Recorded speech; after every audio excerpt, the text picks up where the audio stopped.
Bonjour à tous, bienvenue pour cette matinée sur la relation client augmentée.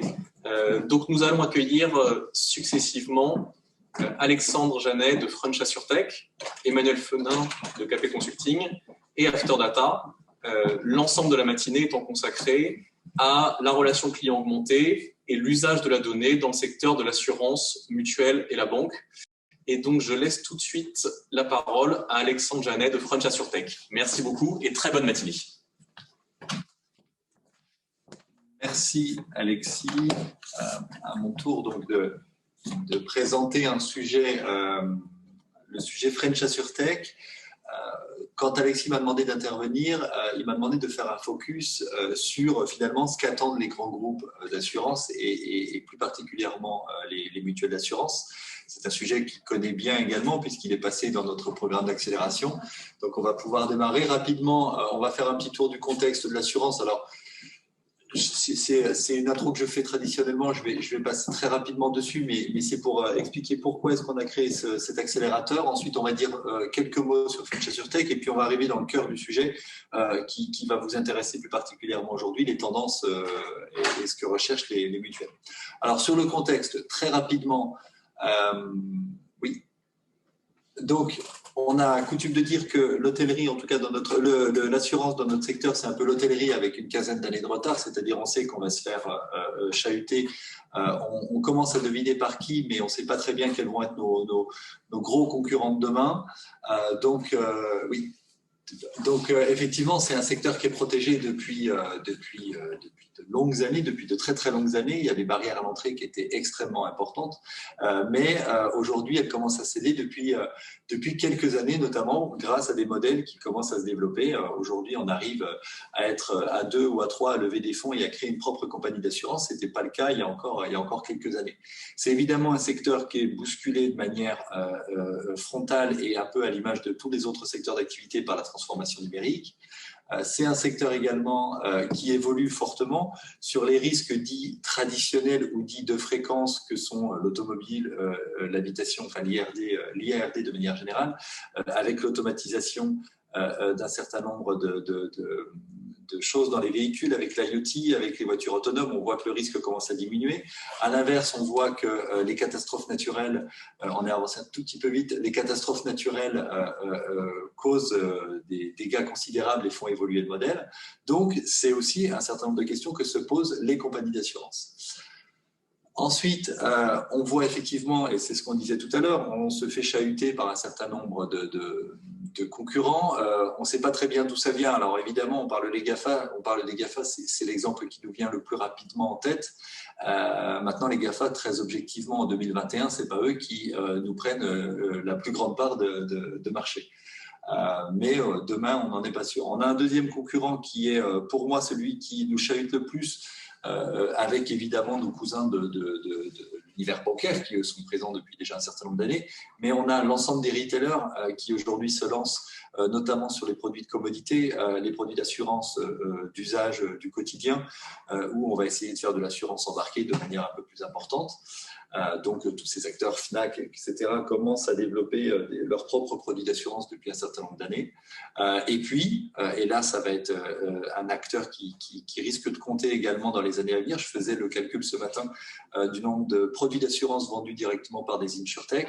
On est sur plusieurs centaines de milliers de personnes couvertes. Alors, c'est le début de l'histoire, hein, donc pour le moment, ça chatouille un petit peu, mais c'est encore pas plus important que ça face à des assureurs traditionnels, mais ils prennent une part qui tend à croître fortement. Donc là, on a mis quelques exemples avec Luco, Alan, Limonade, mais il y en a évidemment beaucoup d'autres.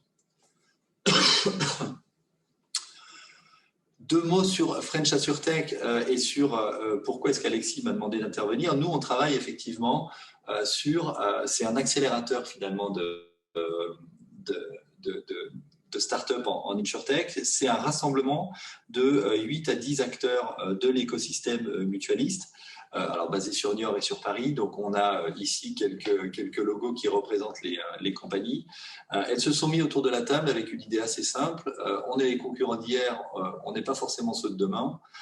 Et on a tout intérêt à mutualiser notre R&D et à apprendre à travailler ensemble avec des nouveaux acteurs que sont les InsurTech pour à la fois optimiser notre chaîne de valeur, apprendre de manière croisée, avoir des bénéfices croisés, sensibiliser nos collaborateurs.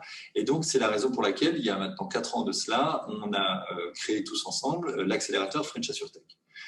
Une proposition de valeur pour les startups, et encore une fois, j'essaie d'être assez rapide sur cette partie-là, mais l'intérêt pour les acteurs comme Afterdata, il y a maintenant 2 ans, c'est d'avoir un accès à, là on a mis 12 millions de foyers, il y en a plus que ça maintenant, parce qu'on a intégré de nouvelles mutuelles dans notre association.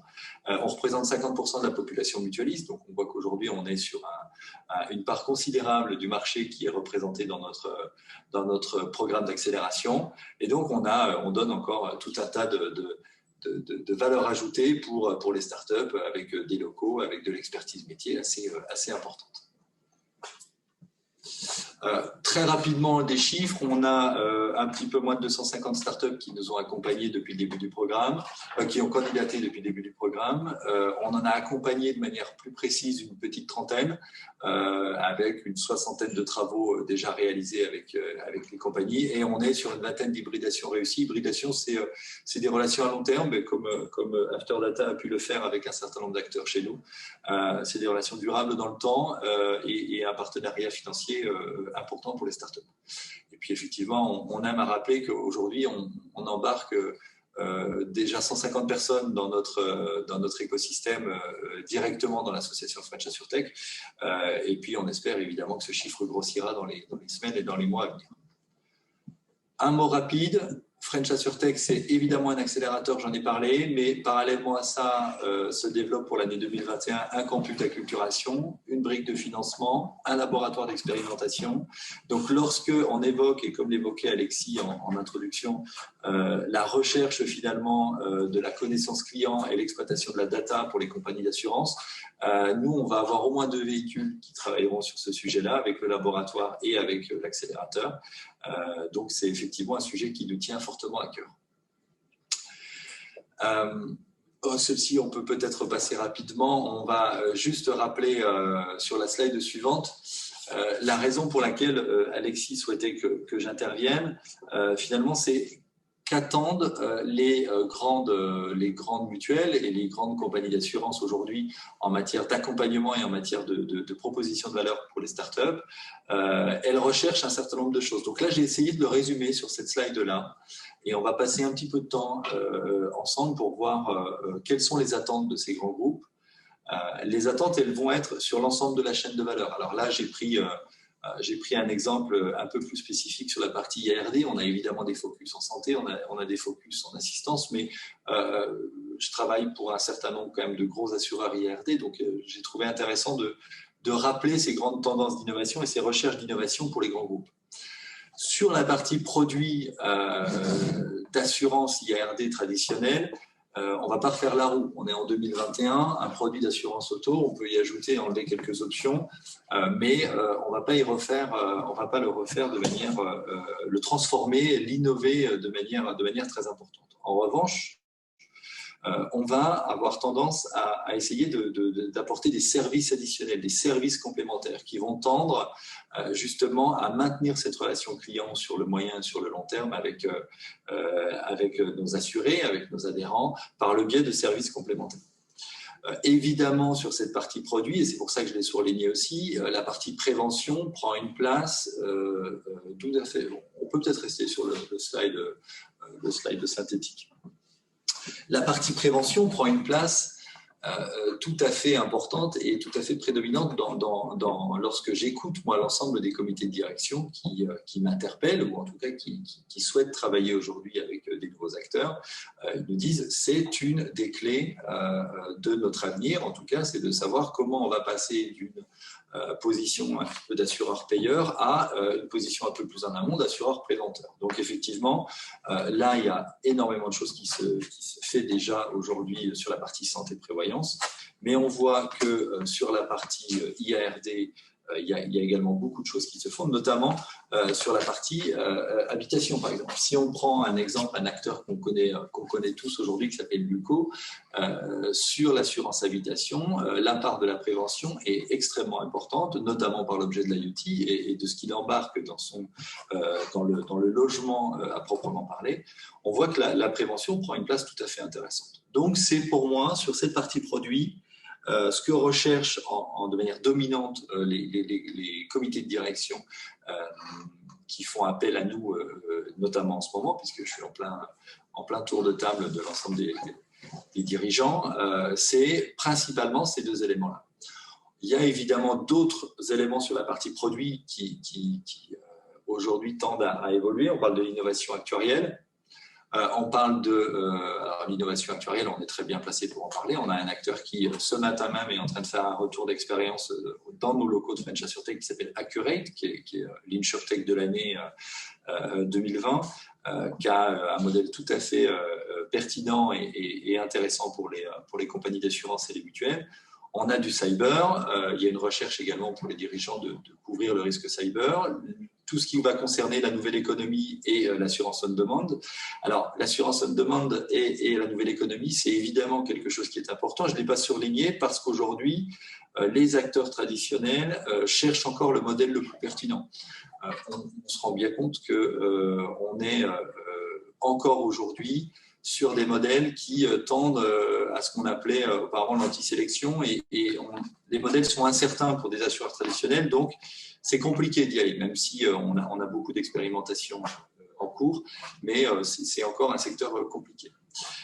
Et puis l'assurance paramétrique qui couvre également une partie de la demande. Donc on voit que sur cette partie produit, si je devais synthétiser ce que recherchent aujourd'hui les grands dirigeants, on ne cherche pas à transformer le produit en tant que tel, les produits traditionnels. Il y a un petit peu de nouveaux produits pour de nouveaux usages qui voient le jour, mais ce n'est pas la majorité. En revanche, on va apporter du service complémentaire et on va donner une place beaucoup plus importante à la prévention. Sur la deuxième branche la deuxième branche qu'on a présentée là, qui est la partie distribution, il y a un certain nombre de sujets pour les acteurs traditionnels. C'est ce qui va concerner notamment l'open insuring. On a un acteur aujourd'hui qui fait parler de lui quasiment au quotidien, qui est Wacam, qui a un modèle qui est assez dingue lorsqu'on voit la transformation de cette entreprise, qui était une compagnie entre guillemets traditionnelle, et quand on voit le modèle qu'elle porte aujourd'hui, c'est justement permettre de couvrir, de lancer un nouveau produit en quelques semaines. Alors normalement c'est 10-12 semaines par exemple si on travaille avec ces acteurs-là, et ils s'occupent de tout. L'API, c'est la mise à disposition d'un API prend quelques jours, et donc on arrive aujourd'hui à lancer des produits. On a accompagné une de nos startups pour lancer des nouveaux produits avec Wacam, et c'est effectivement un modèle qui est tout à fait pertinent. Sur la partie distribution encore, on voit que les acteurs traditionnels s'intéressent aujourd'hui à ce qu'on a évoqué, à ce que j'ai évoqué dans la partie d'avant, c'est-à-dire les nouveaux entrants. Alors on regarde un petit peu ce que font les GAFA, on voit que se nouent beaucoup de partenariats avec les retailers ou avec les distributeurs d'autres produits que l'assurance. C'est un levier, ces partenariats-là sont un levier extrêmement important pour les compagnies.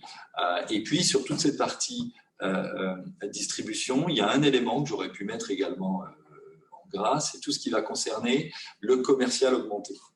Le commercial augmenté, pour donner un exemple, hier, on a passé 2 heures avec un comité de direction d'une mutuelle sur Poitiers. On a passé toute une partie de ce temps-là à évoquer le rôle du commercial augmenté, comment est-ce qu'on arrive à l'accompagner dans la connaissance plus fine du client, comment est-ce qu'on arrive à exploiter les datas qu'on a aujourd'hui en stock pour répondre au plus juste à sa demande. Et c'est notamment une partie de la proposition de valeur d'After Data qui nous invite ce matin, mais il y a également beaucoup d'autres acteurs qui travaillent dessus. Donc on voit que c'est une branche qui bouge, alors sans doute un petit peu moins que le produit aujourd'hui. En tout cas, nous, on ressent un petit peu moins de demandes que sur cette partie produit, mais il y a également pas mal de choses qui bougent. Et puis, la troisième grande catégorie, c'est tout ce qui va concerner la gestion et la relation client. Là, les objectifs des dirigeants qu'on rencontre, ils vont être multiples. Alors, ça va de la baisse des frais généraux, d'une meilleure connaissance du client et de ses attentes, et ça, c'est une part évidemment importante. Et donc là, on va avoir 2-3 sujets qui vont être dominants. La première, c'est le gestionnaire augmenté. Donc, de la même manière qu'on a un commercial augmenté, on va chercher à évoquer le gestionnaire augmenté avec ces dirigeants-là. On a énormément d'exemples qu'on pourrait donner sur les lancements des voicebots, des chatbots, même des FAQ dynamiques, qui est finalement une forme d'innovation, alors peut-être moins en rupture que d'autres, mais qui est tout à fait pertinente pour ces acteurs-là. Il y a des travaux qui sont extrêmement pertinents avec des startups qui sont par exemple passées dans notre programme d'accélération et qui travaillent aujourd'hui de manière pérenne avec les mutuelles que l'on représente sur, par exemple, le traitement automatique de l'ensemble de la communication entrante sur les réseaux sociaux, par exemple. Et ça, c'est un accompagnement pour le gestionnaire qui est simple, qui est rapide, qui lui permet de gagner du temps. Donc, c'est tout à fait pertinent et c'est recherché aujourd'hui par nos dirigeants. Un deuxième élément qui revient, qui a un peu de pair avec le premier, c'est tout ce qui va concerner le self-care. On va chercher à faire de plus en plus de choses aujourd'hui aux clients ou à l'assuré de manière autonome, soit sur son smartphone, soit sur son ordinateur. Donc là, il y a évidemment une recherche de temps, une baisse des frais généraux, une baisse des coûts qui va être recherchée. Et puis, je l'ai mis parce que c'est un sujet qui est fréquent depuis un grand nombre d'années, mais qui a toujours cours en 2021, tout ce qui va être la RPA, l'automatisation des tâches. On est quand même sur des grandes masses, notamment sur l'IRD, sur beaucoup de fréquences, donc de tâches répétitives. Donc, tout ce qui va nous permettre d'automatiser ces tâches va également être pertinent. Et puis enfin, pour terminer avec cette présentation, on a une quatrième partie qui va concerner vraiment plus spécifiquement la partie sinistre. Alors moi, c'est une partie que j'adore et c'est, je trouve, là où on fait des expérimentations de dingue aujourd'hui. Lorsque on rencontre des directeurs indemnisation, la grande difficulté n'est pas de savoir s'ils ont des besoins, la grande difficulté est de les aider à faire le tri. Parce qu'en réalité, on a une liste un peu à la Prévert, j'ai besoin d'à peu près tout. Tout est à peu près optimisable sur l'ensemble de la chaîne, que ce soit avec nos partenaires sinistres, avec nos experts. Donc effectivement, on a un gros travail de tri à faire avec eux pour savoir ce qui est important et ce qui est le plus urgent. On se rend compte, notamment en IRD, mais c'est également valable en santé et en prévoyance, que la partie fraude revient aujourd'hui, en tout cas depuis 1 ou 2 ans, revient un petit peu comme un boomerang sur l'intérêt en tout cas que portent les directeurs à leur indemnisation ou prestation si on est en santé et en prévoyance. La fraude, je vais prendre un exemple très simple, c'est la détection des pratiques des professionnels de santé, si on est sur la partie santé. Là, on a des startups qui proposent des solutions extrêmement pertinentes sur ce sujet-là et qui sont évidemment très, très recherchées par nos dirigeants. Et puis la fraude, ça va également être l'exploitation avec de l'intelligence artificielle, avec d'autres technos un peu plus récentes qui vont permettre également à nos directeurs sinistres de détecter de manière un peu plus fiable la fraude. Sur les 2 derniers sujets que j'ai mis en avant, on a l'automatisation de la gestion.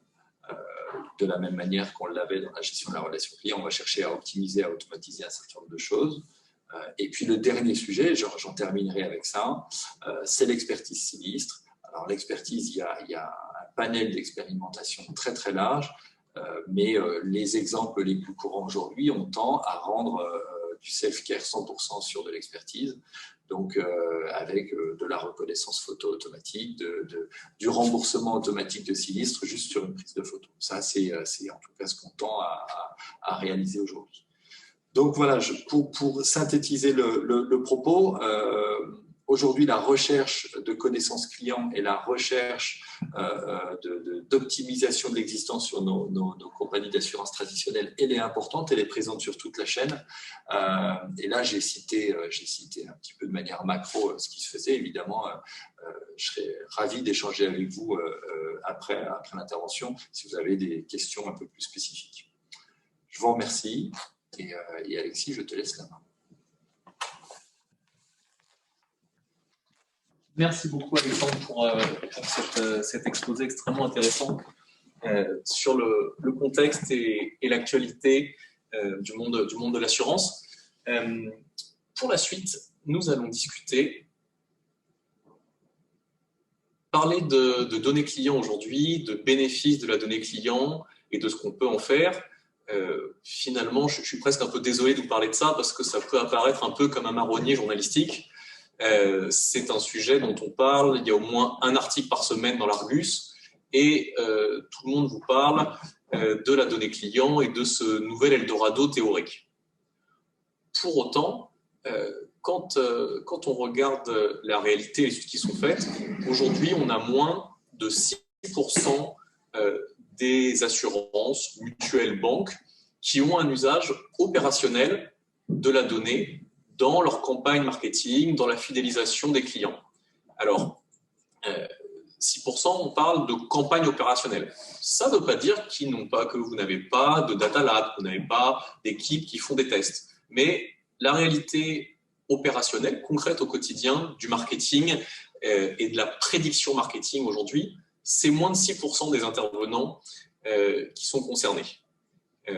Alors, l'enjeu, c'est de savoir évidemment pourquoi et de se poser la question. Alors évidemment quand on parle de prédiction, on parle de données. Alors les données, ça peut paraître le nerf de la guerre et potentiellement du coup également le nœud du problème. Alors hop. Quand on a besoin des données, qu'est-ce qu'on va faire avec ces données?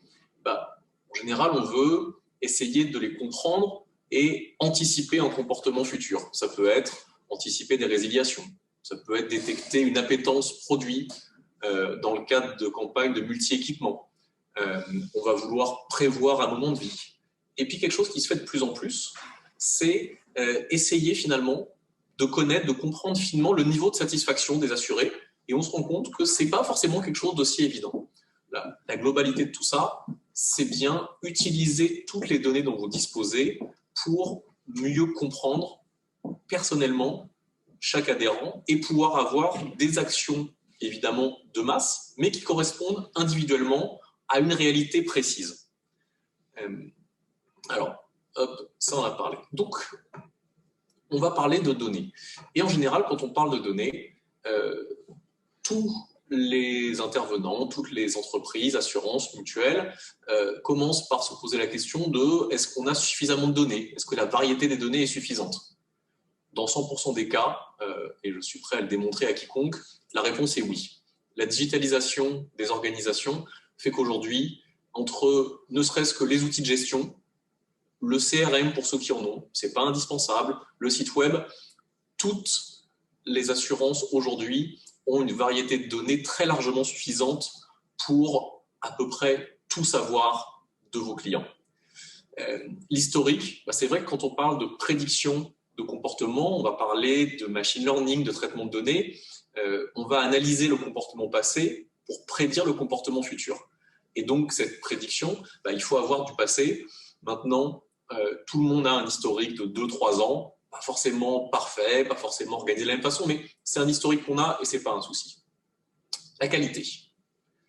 Ça, c'est le grand sujet. Et aujourd'hui, toutes les mutuelles ou assurances nous disent « Oh là là, chez nous, il y a des données, mais alors la qualité, c'est compliqué. » La qualité de données, c'est un petit peu comme se poser la question de savoir si la chambre d'un enfant de 9 ans est bien rangée. Ça dépend des moments, ça dépend des enfants. Donc, c'est une trajectoire vers laquelle on tend. C'est quelque chose auquel on n'arrive jamais. Et en tout cas, même si c'est un sujet, ce n'est pas quelque chose qui va conditionner l'analyse qu'on fait des données parce qu'aujourd'hui, on est capable de travailler avec des données qui ont une qualité hétérogène et c'est intrinsèque finalement à la donnée. Donc, ce n'est pas un souci. La disponibilité, ça va souvent être la vraie question finalement. On va en reparler un petit peu après. Maintenant, cette disponibilité, comme on n'a pas besoin de toutes les données assez loin de là, on va être capable de la traiter. Et en plus, vous avez une chance extraordinaire. Aujourd'hui, on a des données open data en très grande quantité, sur des sujets extrêmement variés. On a des données sur les catégories socio-professionnelles de vos clients, sur leurs revenus, mais également sur leur habitat, sur leur fréquence de déménagement, sur leur consommation en produits de santé. Pas des données nominatives, évidemment, mais des données qui, associées à vos données internes, permettent d'avoir une vision encore plus précise et de comprendre encore mieux chacun de vos adhérents. Donc, en conclusion, la donnée, finalement, ce n'est pas réellement un frein et pas réellement le problème. Alors du coup, pourquoi est-ce qu'on n'est qu'à 6% et pourquoi est-ce que le marketing prédictif aujourd'hui est si peu utilisé? Quand on commence à parler de données en interne, surtout quand on est un service marketing, en général, la première réaction à laquelle on est confronté peut ressembler à ça. On va vous dire RGPD, hébergement de données de santé pour certains, complexité informatique, et du coup, on a un grand nombre de freins parce que finalement, on parle de la donnée en général. Et puis, quand on rentre dans le détail du maillage d'un système d'information, on se rend compte que de nombreuses briques ont été additionnées pour gérer les clients, pour leur mettre en place un intranet, une application, automatiser la gestion des sinistres. Et du coup, des fois, le système d'information peut ressembler quelque peu à ça. Et donc, on comprend bien qu'il va être compliqué de récupérer les quelques tuyaux qui nous intéressent sur la connaissance client. Et un des cœurs du problème se situe plutôt par ici, sur la disponibilité de la donnée et l'organisation de la donnée. Après, la question, c'est est-ce qu'on veut remettre tout ça absolument d'équerre et avoir des données qui soient pour leur globalité totalement structurées et organisées, ou est-ce qu'on veut retrouver les 4-5 fils qui nous intéressent et qui vont parler de marketing prédictif? C'est pour ça qu'une question essentielle, à mon sens, est vraiment la cible. Est-ce que je veux mener un projet d'urbanisation du système d'information, donc démêler la grande pelote de câbles qu'on a vue auparavant, ou est-ce que je veux simplement, mais c'est déjà beaucoup en termes de rendement, mener un projet de marketing prédictif? Et on comprend bien que ce sont deux projets, deux objectifs et évidemment des temporalités très différentes. Et pour être plus précis, un projet d'urbanisation globale, on va parler d'un projet centré sur la data, mené plutôt par des équipes informatiques, techniques, et c'est un projet sur lequel on va avoir une approche globale. Une approche globale, ça veut dire qu'on commence par structurer la donnée, et après on va regarder ce qu'on peut en faire, parce qu'on part du postulat qu'on pourra tout faire avec. Et ça va durer en général 1, 2, voire 3 ans. Un projet de marketing prédictif, finalement, c'est assez différent. On ne part pas d'un objectif de structuration de la donnée, on part d'un objectif de bénéfice marketing opérationnel. Je veux fidéliser mes adhérents. Je veux développer le multi-équipement auprès de mes clients. Je veux scorer mes leads. Et du coup, parce qu'on a une approche ciblée, précise, on va avoir un projet qui va durer non pas 2 à 3 ans, mais un projet qui va durer 3 mois.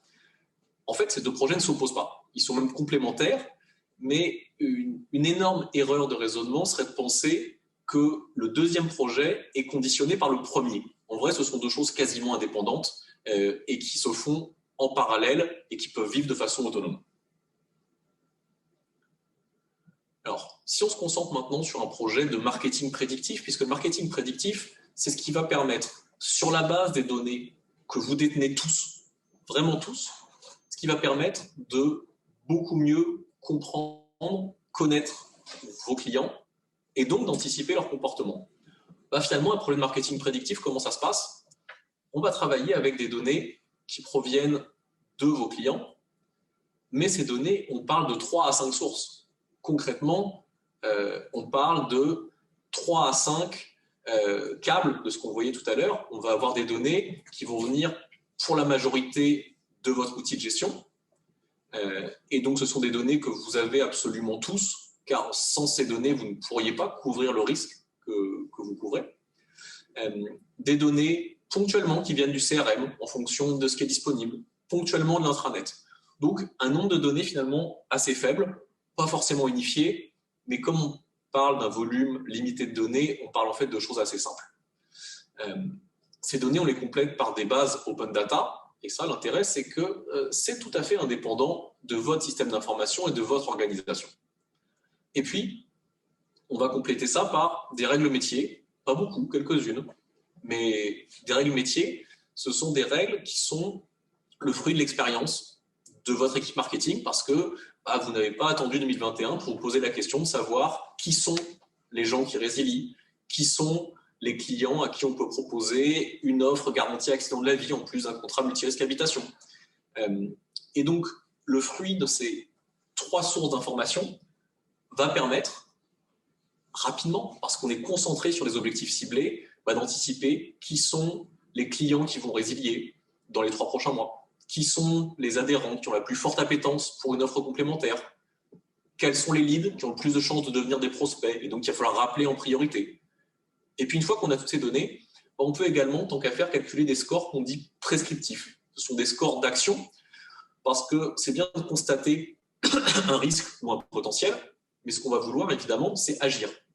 Et pour agir, on est capable de deviner, de prédire quel est le meilleur canal pour communiquer adhérent par adhérent. Est-ce qu'il vaut mieux le contacter par mail, par téléphone, via l'intranet, par courrier pour certains, et quel est son niveau de sensibilité commerciale? Est-ce que c'est quelqu'un qui va plutôt être sensible à des offres de prix, à des offres de surclassement type premium? Est-ce que c'est quelqu'un qui a essentiellement une sensibilité relationnelle pour laquelle il faut investir dans essentiellement du contact physique? Une fois qu'on a tout ça, on a des scores prédictifs et des scores d'action. L'enjeu d'un projet de marketing prédictif, ce n'est pas uniquement d'avoir de la donnée. Si on s'arrête là, c'est bien, mais ça reste un résultat de laboratoire. L'enjeu d'un projet de marketing prédictif, c'est de rendre ces données, ces prévisions opérationnelles. Et pour faire ça, un bon outil de marketing prédictif va vous proposer en général 2 solutions. Soit d'intégrer ces données dans vos outils habituels, votre CRM, votre outil de gestion, votre intranet, et ou, les 2 peuvent être faits en parallèle, de communiquer via des modules natifs de la solution, parce que des fois, ce n'est pas si facile de s'intégrer dans un CRM ou dans un outil de gestion, et donc directement de communiquer avec votre équipe marketing pour lui mettre à disposition des segments prêts à l'emploi pour des campagnes marketing, directement communiquer avec le réseau des conseillers pour leur donner des priorités de rappel. Et puis, comme on parle de mise en œuvre opérationnelle, on est même capable, avec certains outils, de compléter avec votre CRM actuel, quel qu'il soit, et de compléter avec une petite pastille, comme celle que vous voyez à l'écran. Et ici, on me dit que pour Raphaël Bouteau, j'ai une information importante. Et si je clique, ici, j'ai un bandeau qui va s'afficher, qui est un bandeau prédictif, qui vient compléter les données de mon CRM et qui va permettre d'indiquer à un conseiller que cette personne, par exemple, a un risque de résiliation qui est chiffré à 82%. Que la première raison de ce risque de résiliation, pour cet adhérent, c'est le niveau de cotisation qui a augmenté de 24 €. La deuxième raison, c'est un risque de déménagement potentiel. On va donc pouvoir communiquer, et l'enjeu, c'est bien de mettre en œuvre, de rendre opérationnel des scores prédictifs. Alors, certains vont me dire, comme je fais les questions et les réponses, c'est plus facile pour moi aujourd'hui, certains vont me dire, bon, mais finalement, on est assureur depuis 15, 20, 30 ans. Les adhérents, les clients, on les connaît. Pourquoi ces gens résilient? On ne vous a pas attendu, donc on sait pourquoi les gens résilient globalement. On sait à peu près à quel moment. On sait qui sont les personnes qui ont la plus forte appétence pour un nouveau produit d'assurance vie. C'est d'ailleurs pour ça qu'on a créé le produit. Et en effet, vous avez raison. Vous connaissez vos clients, c'est indubitable. Maintenant, la problématique, c'est que quand on a une connaissance globale des mécanismes d'adhésion, de résiliation, d'appétence d'un parc client, on a une vision globale des clients. Et on sait, et on les connaît bien. Problématique, c'est que si on veut rendre ça opérationnel et transformer ça en action marketing, en action commerciale, il faut passer d'une vision globale, maîtrisée, à une vision pour laquelle on va être capable de zoomer très précisément et de dire, adhérent par adhérent, individuellement, quel est le degré d'appétence pour un nouveau produit et pour quel nouveau produit et à quel moment cette appétence va être la plus élevée et pourquoi. Et être capable d'évaluer qui, précisément dans les 3 prochains mois, a de fortes chances de résilier. Et à nouveau, pourquoi? Et derrière, on va se poser la question, évidemment, de savoir s'il est stratégique ou pas de fidéliser ce client. On le sait tous, il y a des clients qu'on est plutôt ravis de voir partir.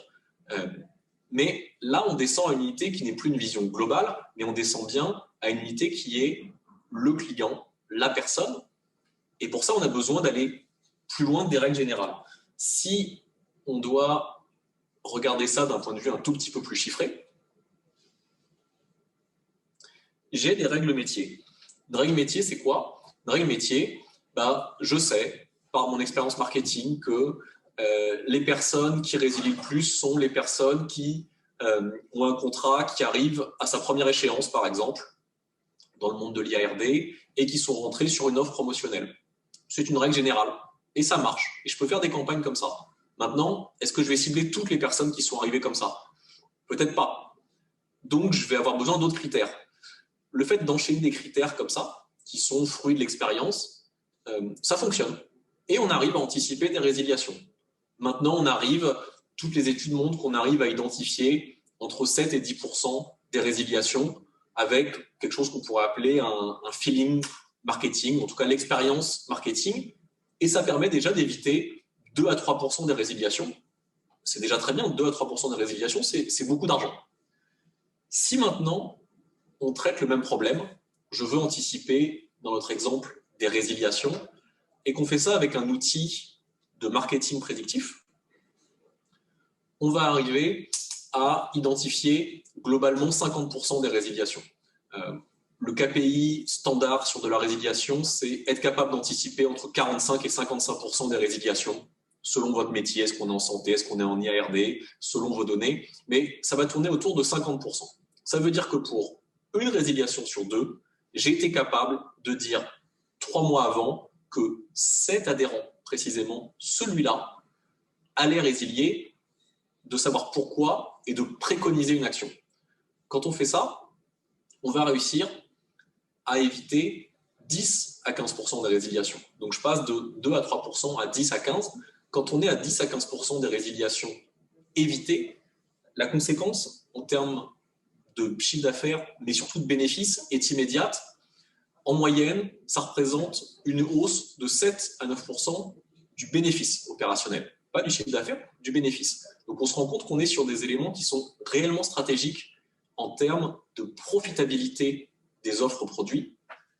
Et ces chiffres montrent bien pourquoi est-ce que, en effet, la connaissance client permet d'anticiper des phénomènes, et c'est pour ça d'ailleurs qu'il est intéressant de s'en inspirer, mais pourquoi aussi une approche plutôt plus mathématique, plus scientifique, permet d'aller encore plus loin, d'individualiser les résultats et d'obtenir un bénéfice qui, lui, va être décuplé. Comment se passe un projet tel que ça, et finalement, qu'est-ce que ça implique? On a parlé au tout début de toutes les complexités induites par un tel projet, les freins qu'il peut y avoir en interne sur la gestion des données, sur la disponibilité du système d'information. Pour autant, on a vu aussi que les données étaient globalement disponibles, et en tout cas qu'aujourd'hui, cet aspect données n'était pas un frein à la mise en œuvre de projets de marketing prédictif. Finalement, un projet comme ça, à partir du moment où on part, non pas du point de départ, mais du point d'arrivée, je veux développer le multi-équipement, soit pour quelques offres, soit pour toutes mes offres, mais je veux développer le multi-équipement. On part de ce point d'arrivée et on remonte la chaîne pour voir ce dont on a besoin. On arrive à des projets qui sont finalement terriblement simples. Et ça peut paraître un peu désarçonnant parce qu'on est à l'opposé du projet global d'urbanisation de la donnée qui prendrait des années. Un projet de développement du multi-équipement, c'est un projet qui va nécessiter en général 2 échanges métiers. Alors, 2 échanges métiers, à condition d'utiliser un outil qui est dédié au multi-équipement, dédié au secteur des assurances mutuelles et avec des interlocuteurs qui connaissent parfaitement votre outil. On ne parle pas ici du tout de repartir d'une feuille blanche et de tout en développer. On parle bien d'un travail avec des outils qui sont dédiés à un secteur, dédiés à une problématique. En l'occurrence, ça peut être le multi-équipement, ça peut être la résiliation, le lead scoring, mais on parle d'outils qui sont prêts à l'emploi parce que pré-calibrés pour une activité. Et dans ces cas-là, on va parler, dans le cadre d'un projet, en fait, d'ajustements, qui sont plutôt des ajustements marginaux, plus que d'un vrai projet où il faudrait tout définir. Donc on va avoir 2 échanges métiers, et puis un échange plutôt technique parce que il va falloir choisir. On a dit tout à l'heure qu'on utilisait 3-4 sources de données internes. Il va falloir définir précisément ce qu'on veut récupérer comme données. Mais au total, on parle en termes de sollicitation interne d'un effort qui est de l'ordre de 3 rendez-vous. On va récupérer ces 3-4 fichiers et ensuite il va y avoir un travail d'adaptation, de paramétrage de la solution, mais de paramétrage de modèles, d'algorithmes standards. Pour être efficace, on partait d'une solution qui était dédiée au secteur assurance mutuelle. Et donc, on va se contenter finalement d'utiliser des modèles standards qui vont être personnalisés, adaptés en fonction des données de chacun, en fonction de la problématique de chacun. Mais on ne réécrit pas un modèle en partant d'une feuille blanche parce que sinon on partirait ici pour des mois et des mois de travail avec un résultat incertain.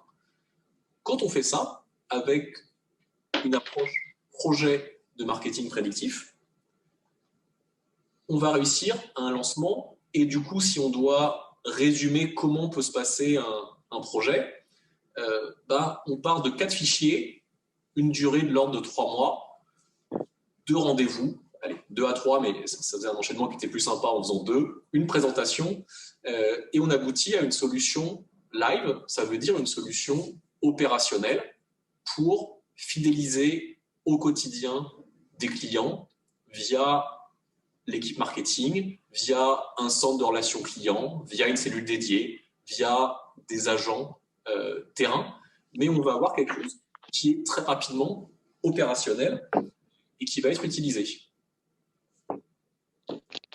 Alors, le secret de tout ça, c'est évidemment qu'on est parti d'un outil et on est parti d'une solution de marketing prédictif. Ça veut dire un outil qui est dédié à cette activité et on va partir ici sur un axe outil-métier.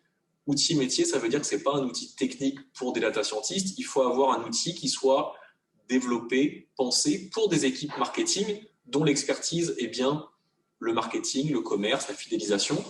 Donc, un outil opérationnel marketing dédié à un secteur précis, en l'occurrence le monde de l'assurance au sens large, que ce soit via des banques assureurs, via des mutuelles, via des assurances. Et puis, un outil qui intègre en effet des modèles standards, des données open data, de façon à ce que tous ces éléments externes qui vont favoriser la mise en œuvre d'un modèle soient déjà inclus dans notre outil. Cette démarche, qui est une démarche ciblée, est une démarche, encore une fois, qui permet une très forte réactivité, qui permet des mises en œuvre ciblées sur une problématique. Beaucoup d'entre vous ont lancé certaines démarches de ce type dans le cadre de l'arrivée de la résiliation infra-annuelle pour les acteurs du monde de la santé, même si ça concerne évidemment tout le monde. Et aujourd'hui, ça c'est notre petite minute de publicité, ce type de solution équipe des acteurs extrêmement variés du monde de l'assurance avec des mutuelles sectorielles ciblées sur un périmètre précis jusqu'à de grands acteurs généralistes du secteur mutuelle assurance. Pour la suite, je vous propose de prolonger cette discussion à partir de 11 h lors de la séance de web dating, et vous recevrez sur le chat dans quelques secondes, logiquement maintenant, et par mail à 11 h, les liens de connexion pour pouvoir me retrouver dans la salle dédiée à After Data. Vous aurez évidemment des liens vers les salles de French AssureTech et de KP Consulting. Je vous remercie pour votre attention et je vais laisser la parole à Emmanuel Fenin de KP Consulting qui va vous parler transformation digitale.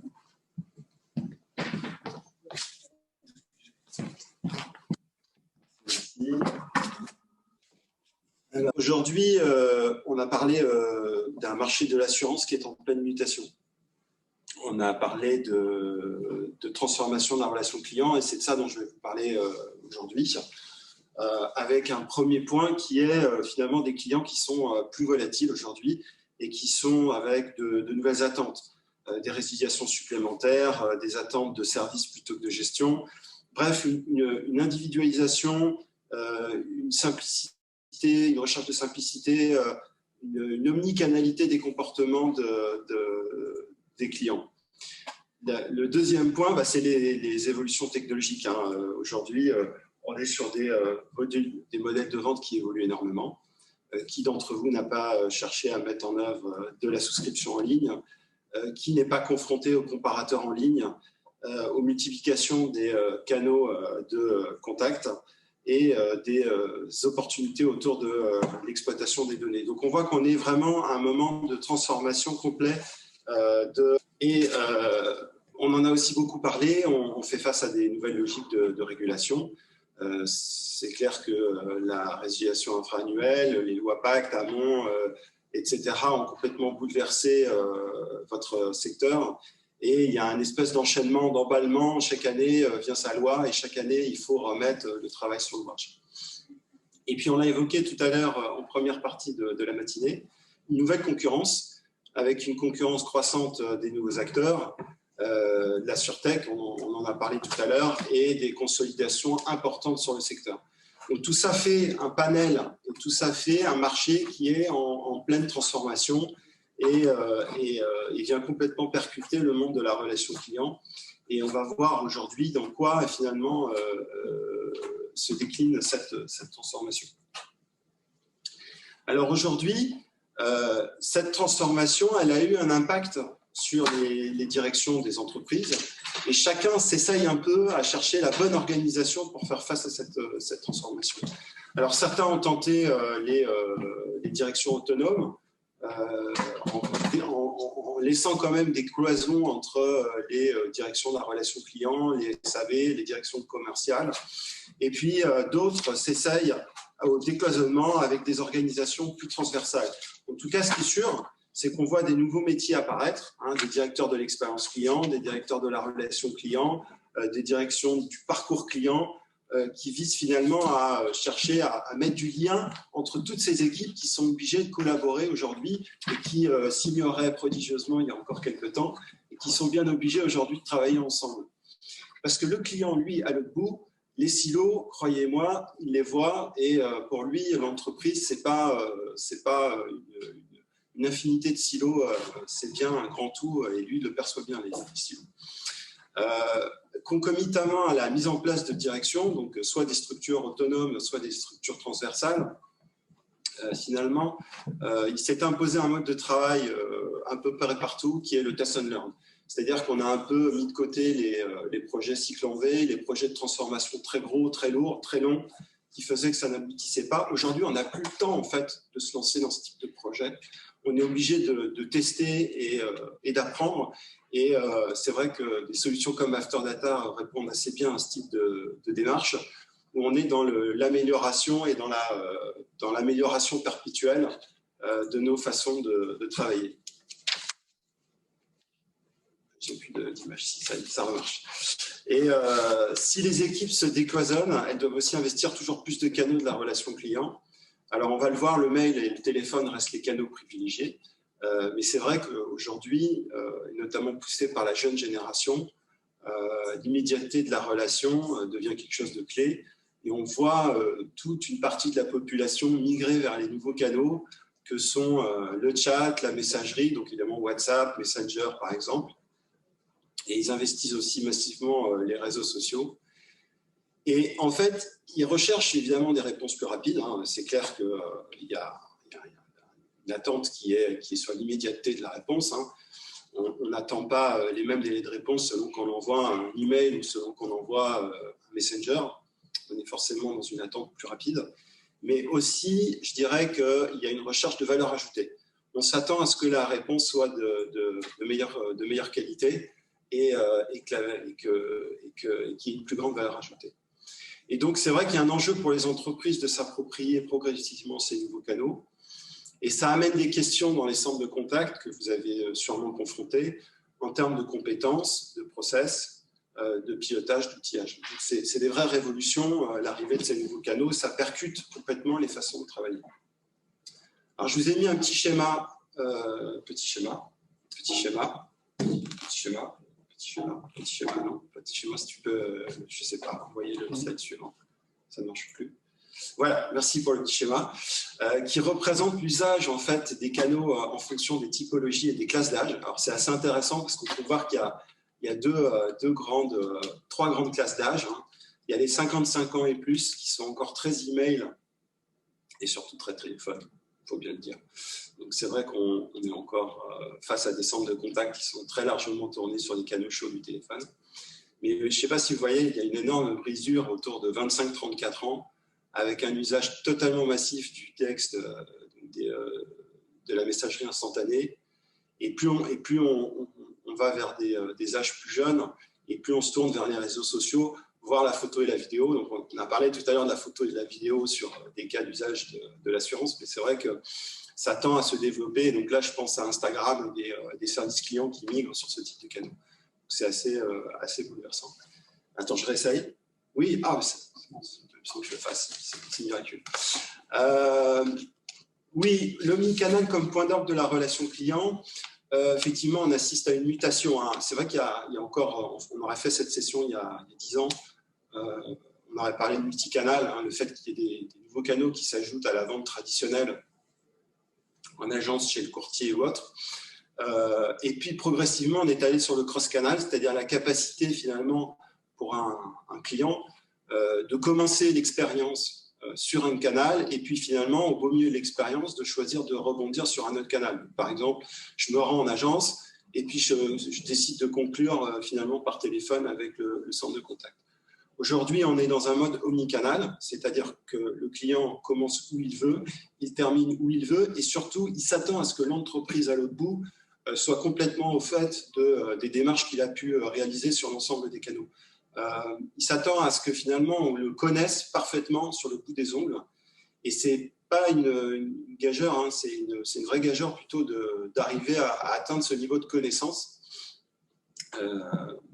C'est une évidence pour le client, c'est pas encore une évidence pour les marques de maîtriser l'ensemble des interactions sur l'ensemble des canaux. Vous voyez. Alors pour autant, même si on est c'est vrai, très tourné sur les nouveaux canaux de communication.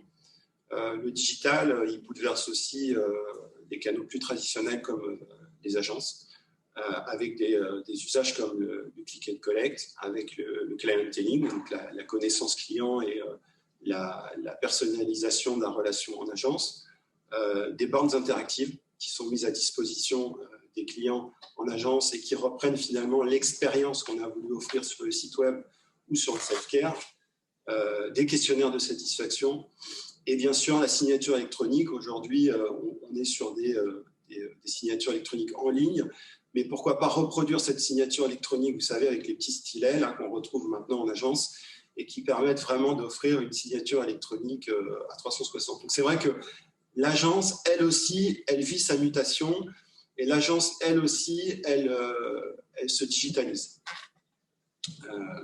Si tu peux appuyer. Deux grands exemples de transformation en agence. le Web to Store, et donc finalement, le web prend une place prédominante pour envoyer des flux vers les agences à l'aide de tout un tas d'opérations, et le click and collect, où là, je vais commencer mes démarches en ligne, mais je vais me rendre en agence pour finaliser mon acte. En tout cas, le challenge, c'est d'offrir autant de simplicité et de pertinence qu'une expérience online, en agence. Et la clé, c'est valoriser l'humain, élément différenciant majeur par le numérique. Et en fait, c'est un vrai challenge, hein, parce que finalement, le client, on le pousse, et il souhaite d'ailleurs être largement autonome. On en a parlé aussi tout à l'heure avec la révolution de self-care. Et le numérique a de ça, c'est qu'il ne se trompe pas, quoi. C'est assez rare. Donc c'est vrai que là, quand on arrive dans une expérience en agence, il faut que l'agent qui soit en face de nous, il soit au moins aussi fort que l'expérience web. Et en tout cas, il faut qu'il soit aidé par l'expérience web pour délivrer le service. Alors, tout ça amène des défis et des challenges pour les services clients. Ça remarche, c'est magnifique. Et finalement, on est toujours en balance, hein, sur une expérience client et un service client, puisqu'on est toujours à faire la part des choses entre l'efficacité opérationnelle, donc la maîtrise des coûts. Effectivement, on est tenté de réduire les coûts du service client, et en même temps la satisfaction client, et là on parle de qualité client. La deuxième évolution, c'est finalement l'expérience qu'ils vivent dans leur relation avec leur entreprise. Et en tout cas, ça amène à des choix côté entreprise qui sont de se doter d'outils et d'adapter les process aux nouveaux canaux. Et là, il y a une grosse pression sur les conseillers qui doivent être capables de maîtriser l'ensemble de ces canaux, l'ensemble de ces nouveaux process, qui doivent apporter des réponses pertinentes, qui sont challengés par les clients, et tout ça dans une ambiance quand même globale de réduction de coûts. Donc c'est vrai que c'est un challenge qu'il faut réussir à avoir. Et pour un agent, maîtriser la notion d'omnicanalité, c'est pas simple. Il y a tout un tas d'outils par lesquels arrivent les communications, les interactions. Il y a tout un tas d'informations qui est disséminées, et il faut que l'agent puisse reconsolider la vision unique. C'est vraiment un challenge assez fort. Alors voyons si ça marche. Ça marche. Alors, l'amélioration de la relation client, c'est quoi? Alors là, je vous ai cité 4 points qui peuvent résumer cette amélioration. La personnalisation de l'expérience, c'est vrai que les gens sont en attente d'une relation toujours plus personnalisée. L'interactivité, et donc le client répond aux sollicitations de l'entreprise et s'instaure une forme de dialogue entre l'entreprise et le client adhérent. La durabilité, il faut pouvoir accompagner le client tout au long de sa vie de client, et donc il faut savoir, dans le parcours client, identifier les moments de vie pour pouvoir lui parler. Et puis la continuité, tous les jours, quel que soit le canal choisi par le client, on doit être en mesure de lui parler. Et donc il faut bâtir des stratégies multicanales qui permettent de toucher et de contacter le client par tous les canaux possibles. Et ça doit s'intégrer dans la politique et le management de la relation client. À partir du moment où on est sur plusieurs canaux, à partir du moment où en plus on mixe des canaux physiques et des canaux numériques, et ben, il faut qu'on ait une stratégie qui coordonne, qui unifie, qui homogénéise, on va y revenir tout à l'heure, l'expérience offerte aux clients.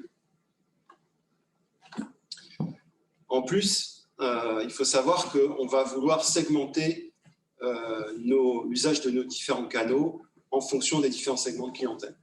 Aujourd'hui, c'est vrai que grâce à des outils comme Afterdata, je pense que ça peut être vraiment un vrai différenciant. On est capable, en fonction du segment de clientèle, de vouloir pousser telle ou telle expérience. Je vous ai montré tout à l'heure un petit slide avec la répartition par classe d'âge de l'usage des canaux. Ça doit nous faire réagir sur notre façon de concevoir l'expérience et le parcours client. En fait, quand on va définir nos personas, donc nos différents clients types finalement, on ne va pas offrir la même expérience à tous les clients selon les mêmes canaux. On va vouloir diversifier, on va vouloir adapter l'expérience et les canaux en fonction des segments de clients.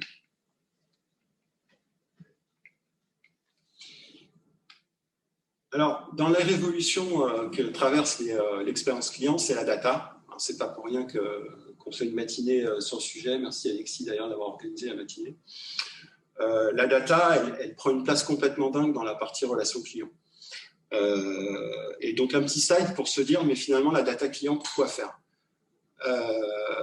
Prospecter plus efficacement, capter, identifier les prospects pour les engager, activer la transformation en fonction du comportement. Évidemment, on cherche à développer le chiffre d'affaires. Deuxièmement, on cherche à satisfaire les clients. D'accord? Par la meilleure connaissance qu'on a d'eux, on personnalise le parcours, on le simplifie, on l'améliore, et donc on cherche à satisfaire les clients et in fine à les fidéliser, on le reverra juste après. On cherche à mieux les connaître. Cette quantité de données amassées sur les différents canaux, on va voir d'ailleurs juste après où est-ce qu'on collecte les données. On identifie qui sont les clients et on connaît mieux leur comportement pour mieux anticiper. Fidéliser les clients. Alors ça, c'est le Graal.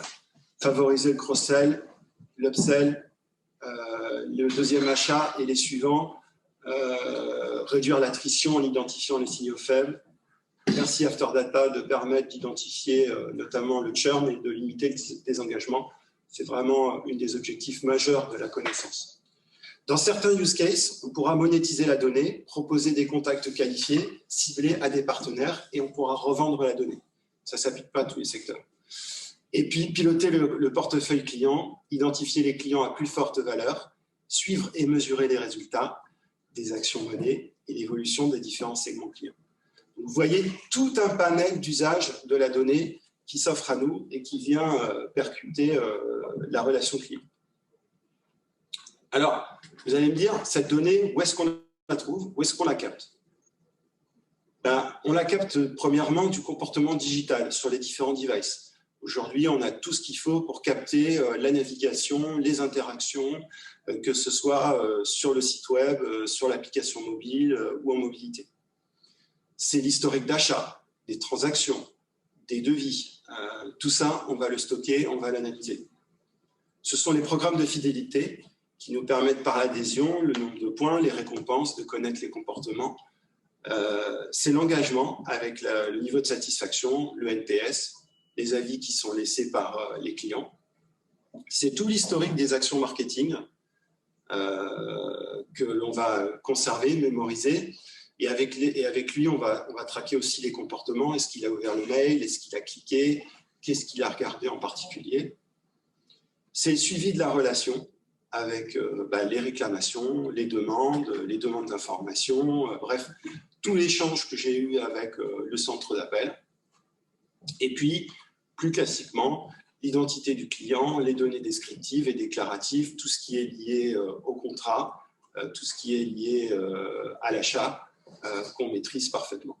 Et donc, toutes ces données, on va les collecter tout au long du parcours. Donc là, vous voyez un exemple un peu de parcours un peu classique, un parcours client classique, depuis l'identification du besoin, la comparaison des prix et des devis, l'achat, la livraison, la réclamation, l'avis et la recommandation. Donc, vous voyez que tout au long du parcours et selon les différents canaux, on va venir collecter la donnée et on va identifier à chacun des moments de vie les moments d'interaction avec le client. Donc ça commence par le retargeting, le display, on va ensuite passer par la relance du chiffrage du devis, bien sûr, relance par email, relance par téléphone. Une fois que l'adhérent est devenu adhérent, on va l'envoyer dans un welcome process où on va l'accompagner dans ses premiers pas avec toute une série d'emails ou de SMS. On va faire des appels de satisfaction pour mesurer l'accueil dans la marque. S'il s'agit d'une livraison, on va lui rappeler sa date de livraison. Est-ce que ce n'est pas formidable de recevoir le petit email de la poste ou le petit SMS qui nous indique que ça y est, le colis est en chemin et qu'il va être livré aujourd'hui? Et puis après, on a toute la partie avis avec le suivi de la satisfaction, l'appel à témoignage et puis la recommandation avec l'offre de parrainage. Donc vous voyez que tout l'enjeu pour les entreprises aujourd'hui, c'est de tracer ce parcours client. Donc, certains d'entre vous l'ont sûrement déjà fait, d'autres sont en train de le faire, et d'identifier les points de contact et les points d'échange avec le client ou l'adhérent. Alors, quels sont les KPI de ce parcours client? Là, on revoit un autre parcours client, un peu plus peut-être simplifié. Là, on va identifier quoi? Le nombre de displays, le taux de clic dans la partie de sollicitation, avec toute la partie délivrabilité des emails, le pourcentage d'ouverture, le pourcentage de clics, le désabonnement, j'en parlais tout à l'heure.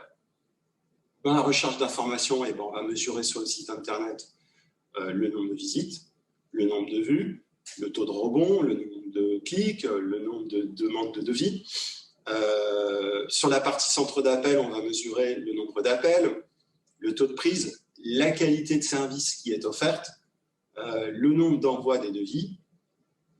Sur la partie achat, le nombre de clients actifs, les paniers moyens, les fréquences, le nombre de clients actifs, je l'ai dit, et le nombre de fréquences, que ce soit en physique ou que ce soit en digital.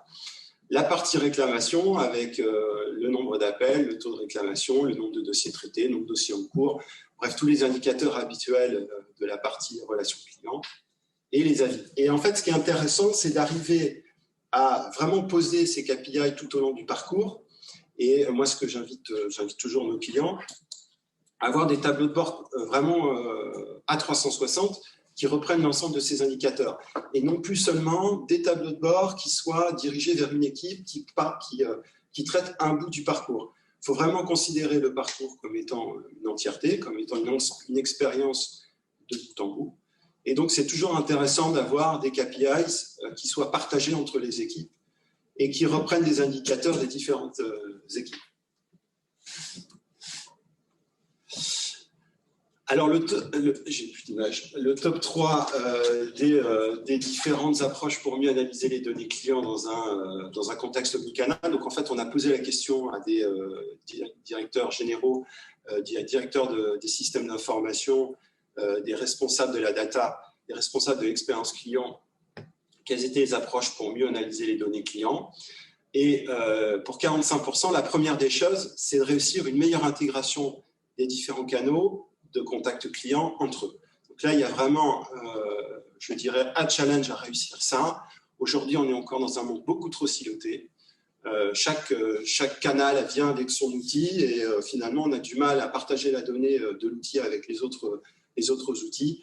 On voit des centres d'appel, moi je vois beaucoup de centres d'appel encore avec cette logique best of breed qui se défend tout à fait. Mais finalement, j'ai un outil pour le chat, j'ai un outil pour le téléphone, j'ai un outil pour le courrier, j'ai un outil pour l'email, j'ai un outil pour le téléphone, et je me retrouve avec une infinité, sans parler du web et des applications mobiles, je me retrouve avec une infinité de données issues de différents canaux que j'ai du mal à réconcilier.